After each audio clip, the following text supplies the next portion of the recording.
I don't think I will be able to take on so many extra work. Yes.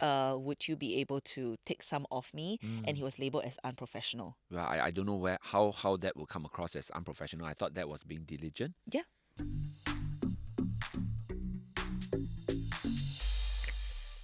Today's question was sent in by our listener, Ben. Now, Ben's boss allowed two colleagues to attend training courses that lasted half a year. For several weeks in a month, their extra workload was handed over to Ben, who had no extra support. And Ben also had to take over their duties again when these same colleagues applied for additional leave after their courses ended. To make matters worse, another colleague who was planning to go for training was instructed by the bosses to approach Ben to cover her duties. Now, Ben pointed out that he couldn't manage, but his bosses then labeled him as unprofessional. How should Ben approach this situation? Wow, very poor thing, Ben. Very poor thing. Ben is that kid who always raise up hand and ask the football coach to pick him, but for training course, but he never gets picked for training course. So I think it's really the best time for Ben to ask the boss that he wants to go for training and have somebody cover his work. And I think that's like Ben needs to first have this conversation with the boss to just say, do you have any plans to develop my career? Yeah. Because if you have any plans to develop my career, surely at some point I have to be sent for a training course, right? Yes. And I think right now it looks like the signs show that there's no plans to develop Ben's career. Ben is always the call-in guy, Yes. the replacement guy. Yes. And the other thing here is, of course, Ben has to cover the duties of everybody else Without extra support. without extra support, Yeah. right? So Ben could be doing 3 people's work, Yes. his own and 2 other colleagues' work Yes. for long periods of time. How long is it? Like 6 months? 6 months for the training course? Wow. Yeah. Wow, that's long. To cover someone's duties for 6 months, 2 person's duty for 6 months, and do your own primary duty, that's tough. Yeah. And of course,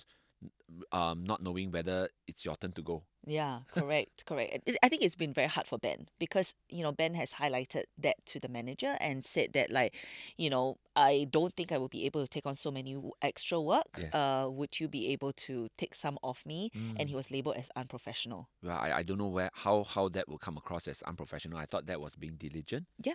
Because you are sounding out that I need help. Yes. I'm drowning. I Yes. cannot already. Yes. I think I'd rather have someone come to me telling me that I need help rather Yes. than not say anything and then the house of cards just Yes. collapse, right? Yes. So I think when we are looking at this situation, it really sounds like there's very poor delegation of cover duties, and I don't know how much should someone appropriately be assigned to cover 2 people's work, right?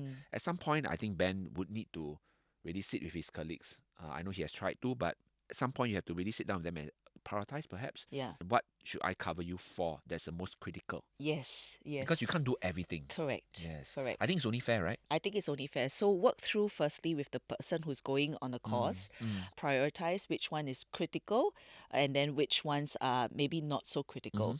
And then I would say after that, take that list to the boss. Because the boss needs to be fully aware of how many extra tasks you are expected to take on. And then you can say, okay, there are 10 things this person is doing that I'm taking over. I have worked out with him that, these top 5 are the most critical, and I will do that. Yeah. And you need that sign off from the boss so that if you drop the other 5, you're not labeled as unprofessional again. Yes. I think what we're talking about here makes a lot of sense, right? But I think it's really difficult for quite a few people to do. Yeah, it's I true. imagine myself if I'm in Ben's shoes, having had all these negative past experiences already. If I had to do this, I'll be thinking to myself like, would it work? Does it really make a difference? Are they going to reject me again? Yeah. I think those kind of thoughts will come in, and then I'll just end up like taking everything on my own again, and then just no point lah. Just try to survive it day by day. Yeah. So I'm just wondering, Gerald, if let's say the list doesn't end and you keep becoming that cover person and they're not willing to hire I guess like a contract worker to take over that person's, job for maybe 6 months, which actually you can actually sign on a contract worker for 6 months, but that's beyond Ben's pay grade anyway. He cannot make these decisions. Yes. Do you think that Ben can actually go back to the boss and say, hey, actually this year I have covered X number of, people's job for X number of months. Could I maybe have a pay review? Yeah, definitely so. Yes. I mean, it doesn't make things better because you still have to work a lot as Yes. well.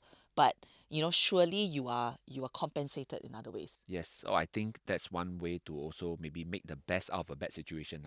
At least you get a bit more money, While you look right? for another job. To yeah, yes, correct. Use it to bump up your current drawn, right? So your next drawn, It's better. yes, add that additional 5% after that, Yeah, right? come on. I mean, let's be realistic. I think Ben is really in a difficult situation, Yes. and if things don't improve, I mean, honestly, I think Ben might have to seek employment Yeah. elsewhere. The reality is, such situations like Ben is quite common.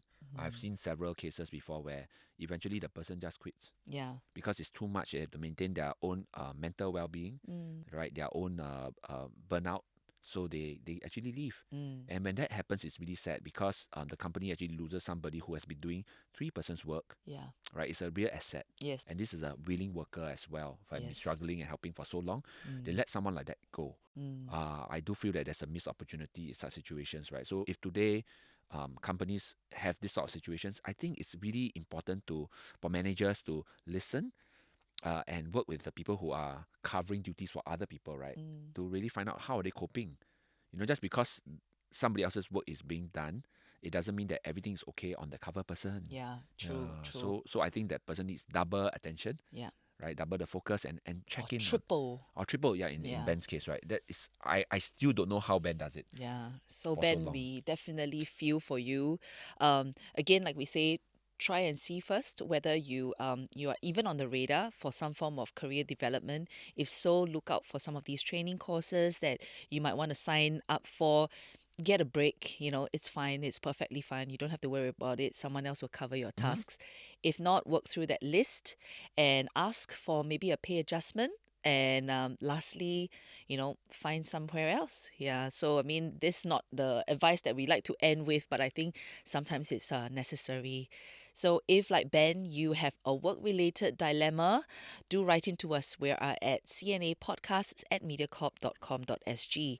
We're also on Spotify, Apple Podcasts, Me Listen, and YouTube, where a video version of this is at. I'm Gerald. And I'm Tiffany. Saying no isn't unprofessional, but pick the right tone and time.